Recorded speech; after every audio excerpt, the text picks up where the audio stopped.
বাংলাদেশের রাজনীতিতে এক নাটকীয় প্রত্যাবর্তনের গল্প লিখতে যাচ্ছেন বিএনপি চেয়ারম্যান তারেক রহমান। ১৭ বছরের নির্বাসন শেষে আবারও ক্ষমতার দ্বারপ্রান্তে এসেছেন তিনি। ত্রয়োদশ জাতীয় সংসদ নির্বাচনে নিরঙ্কুশ সংখ্যাগরিষ্ঠতা নিয়ে দীর্ঘ ২০ বছর পর চতুর্থবারের মতো সরকার গঠন করতে যাচ্ছে তার দল। ২৪-এর গণ-অভ্যুত্থানের পর এটি প্রথম নির্বাচিত সরকার হতে যাওয়ায় বিশ্বমহলের নজর এখন চোখে পড়ার মতো।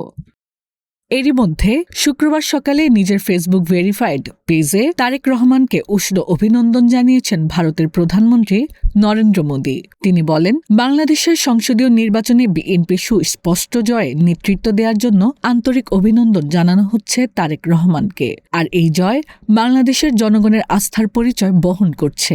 ভারত একটি গণতান্ত্রিক, প্রগতিশীল ও অন্তর্ভুক্তিমূলক বাংলাদেশের পাশে থাকবে। ভারতের প্রধানমন্ত্রী আরও জানান, দুই দেশের বহুমাত্রিক সম্পর্ক আরও দৃঢ় করতে এবং অভিন্ন উন্নয়ন লক্ষ্য এগিয়ে নিতে তারেক রহমানের সাথে কাজ করার প্রত্যাশা রাখছেন তিনি। এদিন বিএনপির বিশাল জয়ের জন্য তারেক রহমানকে অভিনন্দন ও শুভেচ্ছা জানিয়েছে পাকিস্তান। দেশটির প্রেসিডেন্ট আসিফ আলী জারদারি ও প্রধানমন্ত্রী শাহবাজ শরীফ সামাজিক যোগাযোগ মাধ্যম এক্সে পৃথক বার্তায় অভিনন্দন জানান তাকে। এর আগে ত্রয়োদশ জাতীয় সংসদ নির্বাচনের সফলতার জন্য বাংলাদেশের জনগণকে অভিনন্দন ও ঐতিহাসিক বিজয় উপলক্ষে বিএনপি ও দলের চেয়ারম্যান তারেক রহমানকে শুভেচ্ছা জানিয়েছে আমেরিকা। মার্কিন দূতাবাসের ভেরিফাইড ফেসবুক পেজে এই শুভেচ্ছা জানানো হয়েছে।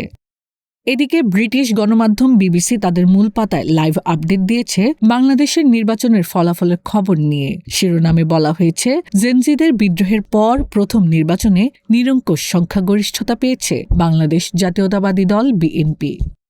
কাতার ভিত্তিক সংবাদ মাধ্যম আল জাজিরাও লাইভ আপডেট প্রকাশ করেছে। তাদের শিরোনামে এসেছে, জয় দাবি করেছে বিএনপি, তবে সন্তুষ্ট নয় জামায়াত। এছাড়া অ্যাসোসিয়েটেড প্রেস এপি শিরোনাম করেছে, ২০২৪ সালের বিদ্রোহের পর দেশের প্রথম নির্বাচনের জয়ের দাবি করেছে বাংলাদেশ জাতীয়তাবাদী দল। আর ভারতের গণমাধ্যম এনডিটিভি জানিয়েছে, তারেক রহমানের নেতৃত্বাধীন বিএনপি বাংলাদেশের বিশাল জয়ের দিকে এগিয়ে মেনে নিয়েছে জামায়াত। সিএনএন বলছে, জেনজিদের বিদ্রোহের পর বাংলাদেশের প্রথম নির্বাচনে বিশাল জয়লাভ করেছে বিএনপি।